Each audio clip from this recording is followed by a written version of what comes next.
ఏం లేదు, ఈ 3 గీతలు నేర్చుకున్నాం అనుకో ఇంగ్లీష్ రాత చాలా అందంగా నేర్చుకున్నట్టే. ఎట్లా ఇగో టిక టిక టిక టిక టిక ఒక్కటి డమ్ డమ్ డమ్ డమ్ డమ్ ఒక్కటి అతి నారాయణ సీతారాం తప్పకుండా లెక్క పెడితే 31. 1 2 3 4 5 6 7 8 9 10 11 12 13 14 15 16 17 18 19 20 21 22 23 24 25 26 27 28 29 30 31. ఇలా రాగానే దీన్ని ఏ విధంగా చేసుకుంటే ఏ, ఇది బి, ఇది సి, ఇది డి, ఇది E, F, G, H, I, J, K, L, M, N, O, P. మారిపోతుంది రాత తొందరగా.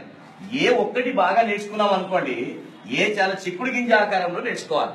నేర్చుకున్న తర్వాత ఇట్లా అంటే పి అవుతుంది, ఇటు కింద గీస్తే డి, ఇట్లా అంటే పి, ఇది క్యూ, ఇది జి, కాలి గింతే రాస్తే ఓ, ఇట్లా ఇట్లా అనుకో ఎన్, ఇది ఎం, ఇది యు, ఇది డబ్ల్యూ, ఇది హెచ్, ఇది వై, ఇది సి, ఇక్కడ నుంచి ఇంతవరకు రాస్తే సి, ఇట్లా ఇట్లా అనుకో ఈ, అక్కడ రాసి చుక్క పెడితే ఐ, ఇట్లా అంటే ఎల్, ఇది జే, దీంట్లోనే కే, దీంట్లోనే ఎస్, దీంట్లోనే ఎక్స్ రాసినాం అనుకో ఏ సన్నగా రాసి బి పెద్దగా రాయవద్దు.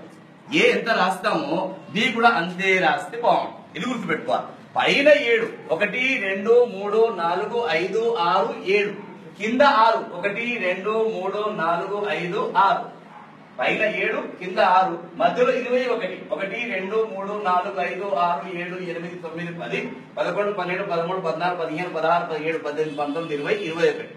పైన ఇగో బి, ఇది డి, ఇది ఎఫ్, ఇది హెచ్, ఇది కే, ఎల్, టి.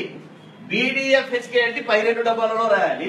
ఇగో G, J, P, Q, Y, Z, ఇవి కింది 2 డబ్బాలలో రాయాలి ఫోర్ములా కాపీలో. ఇక్కడ ఇగో A, C, E, I, M, N, O, R, S, U, V, W, X, ఇవి మధ్య డబ్బాలో రాయాలి ఫోర్ములా కాపీలో. ఇవి పై 2 డబ్బాలలో, ఇవి కింది 2 డబ్బాలలో, ఇవి మధ్య డబ్బాలో రాస్తే ఇంగ్లీష్ ఈజీగా మీరు చాలా అందంగా